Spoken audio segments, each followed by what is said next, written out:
He walked into the bank with quiet confidence, carrying not just money, but the weight of years of hard work and dignity. Yet in one careless, cruel moment, a teller decided his worth was less than the cash in his hands.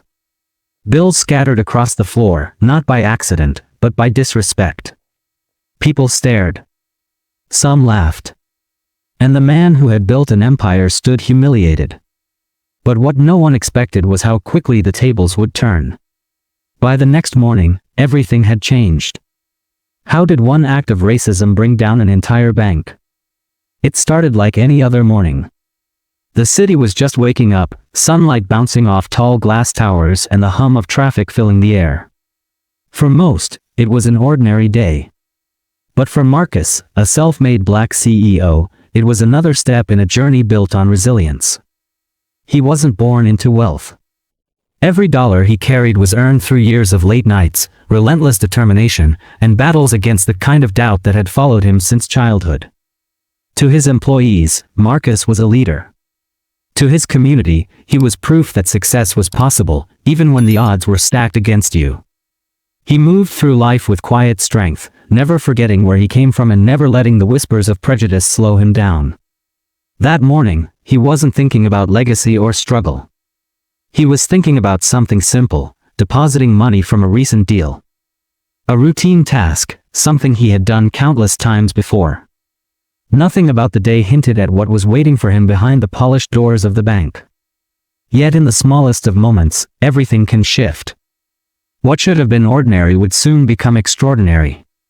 A routine deposit would become an act of humiliation. And Marcus, a man who had faced many storms, was about to encounter one more, this time, in a place he thought was safe. Because sometimes, injustice doesn't appear in the shadows. Sometimes, it stands in plain sight, daring you to endure it. The doors of the bank slid open with a mechanical hiss. Marcus stepped inside, carrying the kind of calm focus he always had when entering public spaces. He had learned long ago that in places like this, perception mattered. His posture was straight, his clothes pressed, his briefcase polished.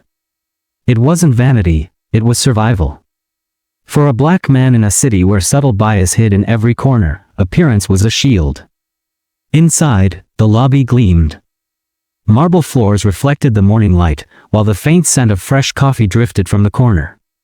Customers moved about quietly, some checking balances, others filling slips. On the surface, it was just another financial institution, sterile, polished, professional. But Marcus felt the shift almost instantly. Eyes. They followed him. Not openly, not aggressively, but enough to be felt. A pause in a conversation. A second too long of a glance. That familiar ripple of suspicion he had encountered countless times before.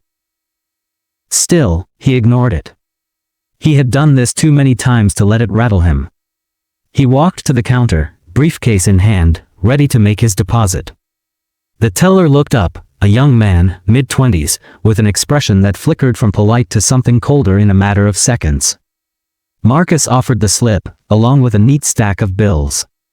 "Deposit, please." The teller's smile was thin, forced. His eyes dropped to the money, then back up to Marcus's face. He didn't reach for the bills immediately. Instead, he leaned back in his chair, tapping the counter with his pen. "Large amount," he finally said.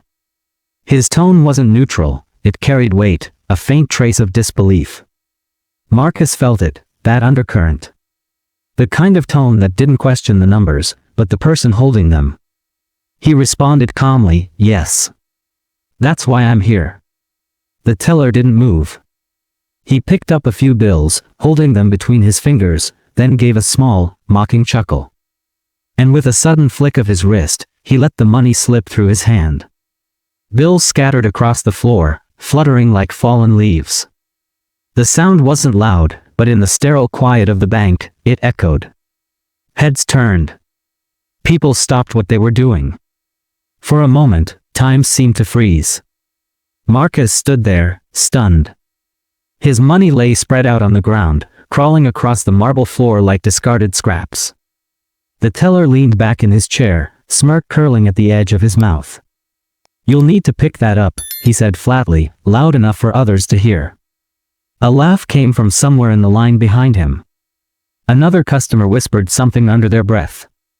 The sound of murmurs grew. Some faces looked away, embarrassed for him. Others didn't hide their amusement. Marcus felt the weight of every eye pressing down on him. His dignity, something he had carried like armor, was stripped away in seconds. His first instinct was silence. Years of training, years of having to swallow anger, years of choosing restraint over reaction, all of it kicked in. But inside, his chest burned. This wasn't an accident. This wasn't clumsiness. This was deliberate, targeted humiliation. He bent slowly, gathering the bills, his hands steady though his breath was tight. Every movement felt magnified, every second stretched.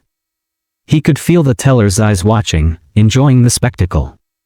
The whispers didn't stop. And then it came, the words that cut sharper than the act itself. The teller leaned forward, speaking clearly enough for the crowd. "Men like you always think you can walk in here like you belong." The sentence landed like a strike. Not subtle. Not disguised. Racism, naked and undeniable. Marcus froze, money still in his hand, his mind racing. He thought about every fight he had endured to reach this point, every moment he had held himself higher than the hate thrown his way. And now, here it was again, blatant, public, humiliating. He stood slowly, bills clutched tightly. His voice was calm when he finally spoke. "I don't think. I know." But before he could continue, another voice cut through, the bank manager, drawn out by the commotion. The manager was older, suited, his expression sharp with irritation. He looked first at the teller, then at Marcus, and then at the bills scattered across the floor. "What's going on here?" he demanded. The teller leaned back, arms crossed. "Problem with the deposit. I was verifying the bills. They slipped." The lie was smooth, practiced. And in that moment, Marcus knew how it would sound to anyone else. His word against theirs. One man against an institution. The manager's gaze lingered on Marcus, not the teller.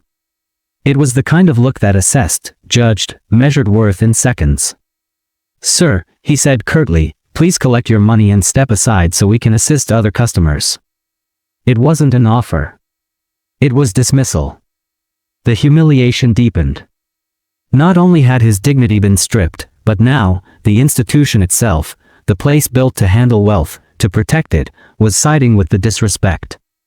Marcus's heart pounded, but he forced himself to stay composed. He gathered the last of the bills, stacked them carefully, and placed them back in the briefcase. Every move precise, deliberate. His silence wasn't surrender, it was calculation. Because Marcus knew something the teller and manager didn't. This wasn't just a man with money. This wasn't just another customer.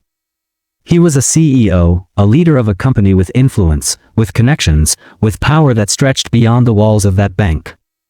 And this moment, this public act of racism, would not stay buried within marble walls. As Marcus walked out, the stares followed him. Some pitying. Some mocking. Some indifferent. The teller smirked, satisfied. The manager returned to his office, confident the problem was contained. But the storm hadn't passed. It was only beginning. Because sometimes injustice doesn't end in silence. Sometimes it plants a seed that grows, that spreads, that topples walls built on arrogance. And by the next morning, the very foundation of that bank would tremble. He had walked out humiliated, but not defeated. What the bank thought was a small victory was, in truth, the beginning of its downfall. And the world was about to see just how costly one act of racism could be. Marcus didn't sleep that night. The humiliation replayed in his mind over and over, the smirk on the teller's face, the manager's cold dismissal, the quiet laughter from strangers. He had faced racism before, but something about this moment cut deeper. Maybe it was because it happened in a place meant to represent trust. Maybe it was because the attack wasn't just against his skin, but against his success, his very right to stand where he stood. As the city lights glowed outside his window, Marcus sat in silence, staring at the stack of money he had managed to deposit elsewhere. Every bill carried a memory now, not of victory, but of disgrace. And beneath the surface of his calm exterior, something was shifting. This wasn't going to be ignored. By morning, word had already started to spread. A customer in the bank lobby had filmed the incident on their phone.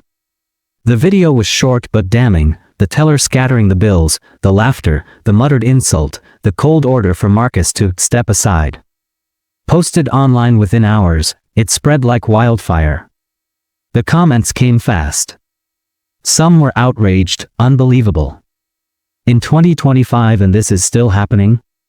Others tried to excuse it, maybe it was an accident. People are too sensitive. But the footage didn't lie. The act was deliberate, the disrespect undeniable. By noon, local news stations had picked it up. Reporters stood outside the bank, narrating what had happened. Phrases like racial humiliation and corporate accountability flashed across the screen. Inside the bank, panic brewed. The manager had thought it was over. The teller had walked in smug, sure that nothing more would come of it. But now, cameras lined the sidewalk. Protesters began to gather, holding signs that read, "Respect is not optional," and "Dignity can't be bought." Marcus hadn't spoken publicly yet. He didn't need to. The silence was powerful. It made people wonder, what would he say? How would he respond? And when he finally stepped in front of the cameras, his voice was steady, but his words carried fire. "I built my life on hard work. I built my company on integrity. But yesterday, in this very bank, I was treated as if my success didn't matter. As if my worth could be scattered on the floor like loose change. This isn't just about me. It's about every person who's been told, in ways big or small, that they don't belong." The crowd roared. Reporters leaned forward, recording every word. And in that moment, the story wasn't just his anymore. It belonged to everyone who had lived through the same quiet humiliations, the same cutting words, the same heavy stares. The bank tried damage control. They issued a statement, calling it an unfortunate misunderstanding. They promised internal review. But the words fell flat. The footage told the truth. The statement sounded like a script, not an apology. And then, the real blow came. Marcus's company, an investment firm with major holdings in the financial sector, announced it was withdrawing all accounts from the bank. Not just his personal funds. Not just his business accounts. But millions in investments, pulled out in a single stroke. Other companies followed. Allies who had worked with Marcus for years, inspired by his leadership, joined him. Within 24 hours, the bank's stock price slipped. Within 48, it plummeted. Shareholders demanded answers. Customers closed accounts. The ripple spread faster than anyone inside the bank had anticipated. Meanwhile, protests grew. What had started with a handful of voices turned into hundreds, then thousands. Streets filled with people holding signs, chanting, demanding justice. The footage of Marcus's humiliation played on giant screens, replayed on news channels, analyzed on talk shows. The teller who had scattered the money? He was suspended, then fired. But it was too late. His name was already public, his face already tied to the act. He couldn't walk down the street without recognition, without whispers. What he had done in arrogance had followed him into infamy. The manager who dismissed Marcus? He tried to defend himself, claiming he didn't see what really happened. But recordings and witness accounts contradicted him. His career collapsed overnight. And the bank itself, once a symbol of stability, was drowning. The climax wasn't just about Marcus reclaiming dignity. It was about the entire system being forced to face its reflection. For too long, disrespect had been hidden behind polished walls, covered by polite statements, buried under excuses. But this time, the world was watching. Marcus stood at the center of it all, not as a victim, but as a force. He didn't raise his voice. He didn't need to. His presence was enough. He reminded the world that racism wasn't always a headline about violence. Sometimes it was a smirk, a gesture, a scattered pile of bills meant to strip away dignity. And sometimes, that was enough to bring an empire crashing down. For days, the pressure mounted. News anchors spoke of the bank crisis. Social media burned with hashtags, #dignity on the floor.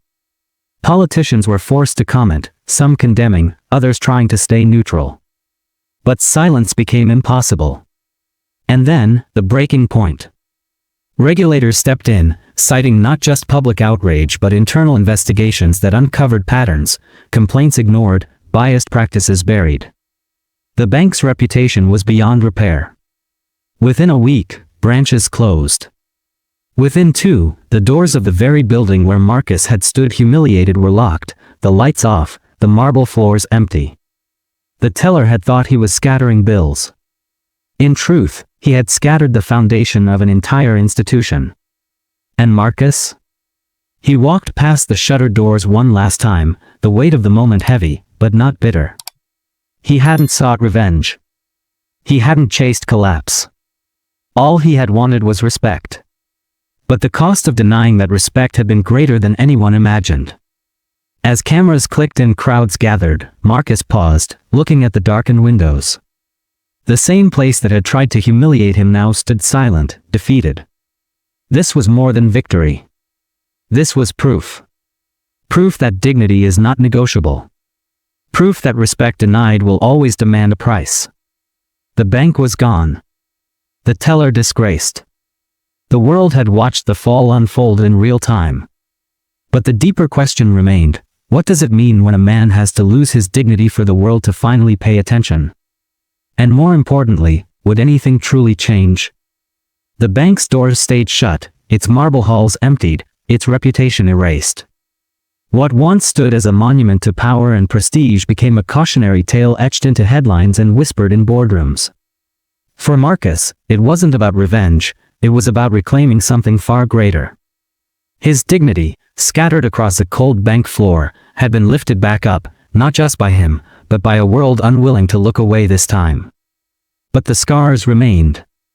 Marcus carried with him the memory of that morning, the silence of the crowd, the smirk of the teller, the dismissive wave of the manager's hand. Victory did not erase the sting of disrespect.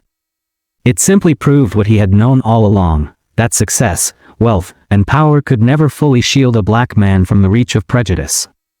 And yet, his story left an impact.